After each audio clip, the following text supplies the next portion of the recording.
مولاي صل وسلم دائما أبدا على حبيبك خير الخلق كلهم مولاي صل وسلم دائما أبدا على حبيبك الرحمن الرحیم اللہم رب اشرح لی صدری ویسر لی امری واحلل عقدۃ من لسانی یفقہوا قولی اللہم رب زدنی علما کثیرا۔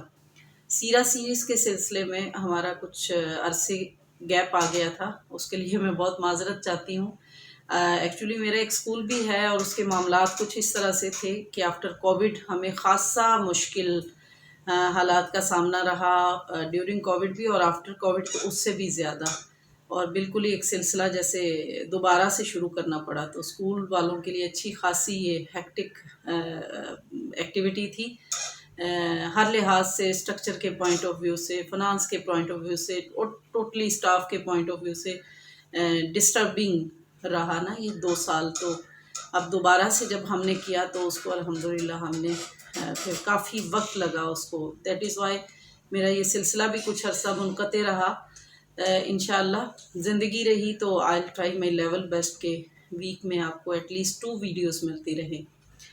اور پچھلے لیکچر میں ہم نے ذکر کیا تھا مقاطع قریش کا۔ مقاطع قریش سے جب ختم ہوا اور شیب ابی طالب سے معصوری کے بعد بھی آپ صلی اللہ علیہ وسلم، جب معصوری ختم ہوئی شیب ابی طالب کی، تو آپ صلی اللہ علیہ وسلم اس کے بعد بھی دعوت و تبلیغ کا کام اسی طرح جاری و ساری رکھے ہوئے تھے، اور آپ کے چچا حضرت ابو طالب بھی اسی طرح ہی آپ کی سپورٹ کر رہے تھے۔ اور ابو طالب کی صحت اب بہت خراب ہو گئی تھی۔ حضرت ابو طالب نے نامساعد حالات بہت دیکھے تھے، اور خاص طور پہ شیب ابی طالب کے جو معصوری کے 3 سال تھے، وہ تو انہوں نے تو آپ کی کمر توڑ کے رکھ دی تھی۔ اب ویسے بھی ان کی عمر 80 سال سے تجاوز کر چکی تھی، تو شیب ابی طالب سے واپسی کے کچھ ماہ بعد حضرت ابو طالب کو سخت بیماری نے آن گھیرا۔ تو قریشی مکہ کو جب ان کی بیماری کا علم ہوا تو انہوں نے آپس میں سوچا کہ حضرت ابو طالب اس حالت میں ہیں اور اسلام کا پیغام قریش کے تقریباً ہر گھر میں پہنچ چکا ہے۔ حضرت حمزہ اور حضرت عمر فاروق رضی اللہ تعالیٰ عنہما بھی اسلام قبول کر چکے ہیں، تو کہیں ایسا نہ ہو کہ حضرت ابو طالب کی وفات کے بعد حالات ان کے قابو میں نہ رہیں۔ اس لیے انہوں نے مشورہ کیا اور یہ سوچا کہ انہیں ایک وفد کی شکل میں حضرت ابو طالب کے پاس جانا چاہیے، ان کی زندگی میں ہی ان کے بھتیجے کے ساتھ کچھ معاملات طے کر لینے چاہیے۔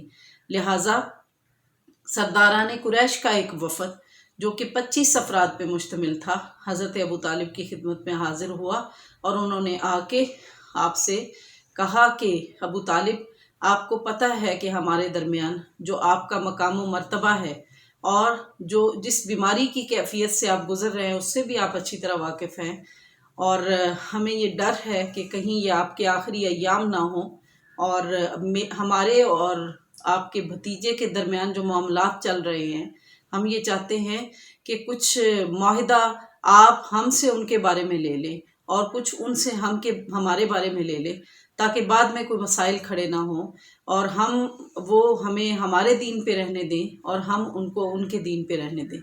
تو حضرت ابو طالب نے آپ صلی اللہ علیہ وسلم کو بلا بھیجا۔ جب آپ صلی اللہ علیہ وسلم تشریف لائے تو حضرت ابو طالب نے ان کا مدعا، یعنی جو کچھ وہ کہنے آئے تھے، آپ کے سامنے بیان کر دیا۔ تو آپ صلی اللہ علیہ وسلم نے ان لوگوں سے مخاطب ہو کے کہا کہ کیا میں تم پہ ایک ایسی بات پیش نہ کروں کہ جس پہ اگر تم عمل کر لو یا جس کے اگر آپ قائل ہو جاؤ تو پورے عرب کے آپ بادشاہ بن جاؤ گے، اور عجم بھی آپ کی بادشاہت میں آ جائے گا، یعنی آپ کے زیر نگیں آ جائے گا۔ تو اب وہ سب خاموش ہو گئے اور سوچنے لگے کہ بھلا اتنی مفید بات سے کوئی شخص کیوں کر انکار کر سکتا ہے۔ اس پہ آپ صلی اللہ علیہ وسلم نے فرمایا کہ دیکھو، اس پہ ابو جہل نے کہا کہ ہاں بتاؤ ایسی کیا بات ہے، ایسی ایک بات کیا، اگر آپ ایسی 10 باتیں بھی ہمارے سامنے پیش کریں تو ہم ماننے کے لیے تیار ہیں، بتاؤ تو صحیح وہ بات کیا ہے۔ تو آپ نے فرمایا کہ پھر کہو لا الہ الا اللہ، اور اس کے سوا جو پوچھتے ہو اس کو چھوڑ دو۔ اس پہ وہ سب ایک ہاتھ پہ ہاتھ بجا کے تو ہنسنے لگے اور کہنے لگے کہ کیا محمد تم یہ چاہتے ہو کہ ہم اتنے سارے خداؤں کو چھوڑ کے بس ایک خدا کو مانیں؟ واقعی تمہارا معاملہ بہت عجیب ہے۔ اس پہ پھر ان لوگوں نے آپس میں کہا کہ ان کے ساتھ کوئی معاملات طے ہونا مشکل ہے، لہٰذا وہ چلے گئے اور حضرت ابو طالب کے پاس کفار مکہ کا یہ آخری وفد تھا۔ اس کے بعد حضرت ابو طالب کا انتقال ہو گیا، اور ان کا انتقال سن 10 نبوی میں ہوا، شوال کے مہینے میں۔ اور یہ حادثہ آپ کی زندگی میں بہت بڑا حادثہ تھا۔ وہ شفیق چچا جنہوں نے بچپن میں آپ کو پالا تھا اور ساری زندگی آپ کا نہ صرف خیال کیا بلکہ دشمنوں کے خلاف آپ کی سپورٹ کی، وہ چچا اس دنیا سے فانی سے چلے گئے تھے۔ اور پھر اس کے 2 ماہ بعد حضرت خدیجۃ الکبریٰ رضی اللہ تعالی عنہا کا انتقال ہو گیا۔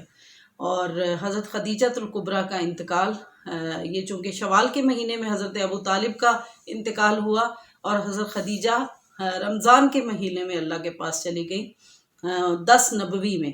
تو آپ صلی اللہ علیہ وآلہ وسلم کی رفاقت میں حضرت خدیجہ تقریباً 1/4 صدی رہی تھی، 25 سال کا ساتھ تھا۔ حضرت خدیجہ کی وصال کے وقت ان کی عمر 65 سال تھی، اور آپ صلی اللہ علیہ وآلہ وسلم اس وقت اپنی عمر کے 50ویں سال میں تھے۔ اور حضرت خدیجہ کی گراں قدر خدمات ہیں، وہ ہر وقت میں حزن میں اور مصیبت میں اور پریشانی میں آپ کے ساتھ رہیں۔ آپ صلی اللہ علیہ وآلہ وسلم حضرت خدیجہ کے بارے میں فرمایا کرتے تھے کہ جب لوگوں نے میری تکذیب کی یعنی مجھے جھٹلایا تو اس وقت خدیجہ نے میری تصدیق کی، اور جب لوگوں نے مجھے محروم کیا تو اس وقت خدیجہ نے مجھے اپنے مال میں شریک کیا، اور اللہ نے مجھے خدیجہ سے اولاد دی اور کسی بیوی سے نہ دی۔ صحیح بخاری میں حضرت ابو ہریرہ رضی اللہ تعالیٰ عنہ سے روایت ہے کہ حضرت جبرائیل امی آپ صلی اللہ علیہ وسلم کی بارگاہ میں حاضر ہوئے اور فرمانے لگے کہ اللہ کے رسول، آپ کے پاس خدیجہ آ رہی ہیں اور ان کے ہاتھ میں برتن میں کچھ سالن یا کھانے کی کوئی چیز ہے۔ جب وہ آپ کے پاس آ جائیں تو ان کے رب کی طرف سے انہیں سلام کہیے گا، اور انہیں بشارت دیجیے گا جنت میں موتی کے محل کی، جس میں نہ شور و غوغا ہوگا اور نہ تھکان ہوگی۔ حضرت خدیجہ کی وفات کے بعد اور حضرت ابو طالب کی وفات کے بعد یہ چونکہ دونوں ہستیاں ہی آپ کے لیے مسلسل تسکین کا باعث رہی تھیں، مسلسل ہمت کا باعث رہی تھیں، اس لیے آپ کو شدید دکھ ہوا، شدید غم میں آپ مبتلا ہوئے۔ تاریخ میں یہ اتنا غم تھا کہ تاریخ میں یہ سال ہی عام الحزن کے نام سے مشہور ہو گیا، جس سال میں حضرت خدیجہ اور حضرت ابو طالب کا انتقال ہوا۔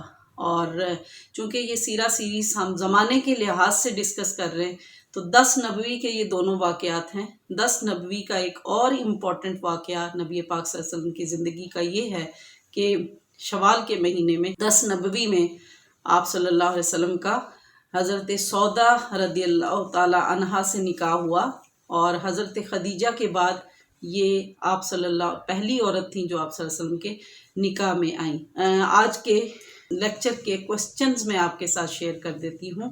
کوسچن نمبر 1 ہے، شیب ابی طالب سے باہر نکل کر کیا آپ کے چچا نے آپ کا ساتھ چھوڑ دیا؟ کوسچن نمبر 2 ہے، حضرت ابو طالب کے پاس قریش کا جو آخری وفد آیا وہ کتنے افراد پر مشتمل تھا؟ کوسچن نمبر 3 ہے، کیا قریش کا آخری وفد جو حضرت ابو طالب کے پاس آیا وہ کامیاب ہوا؟ کوسچن نمبر 4 ہے، حضرت ابو طالب کی وفات کب ہوئی؟ کوسچن نمبر 5، حضرت خدیجہ رضی اللہ تعالی عنہا کی وفات کتنے سال کی عمر میں ہوئی؟ کوسچن نمبر 6 ہے، حضرت خدیجہ رضی اللہ تعالی عنہا کی وفات کے وقت آپ صلی اللہ علیہ وآلہ وسلم کی عمر مبارک کیا تھی؟ کوسچن نمبر 7 ہے، جس سال میں حضرت ابو طالب اور حضرت خدیجہ کا انتقال ہوا اسے تاریخ میں کس نام سے یاد کیا جاتا ہے؟ کوسچن نمبر 8 ہے، آپ صلی اللہ علیہ وآلہ وسلم نے حضرت سودا رضی اللہ تعالیٰ عنہا سے کب نکاح کیا؟ اللہ رب العزت سے دعا ہے کہ اللہ تعالیٰ ہمیں سیرت کا فیض عطا فرمائے۔ وما علیہ الا البلاغ۔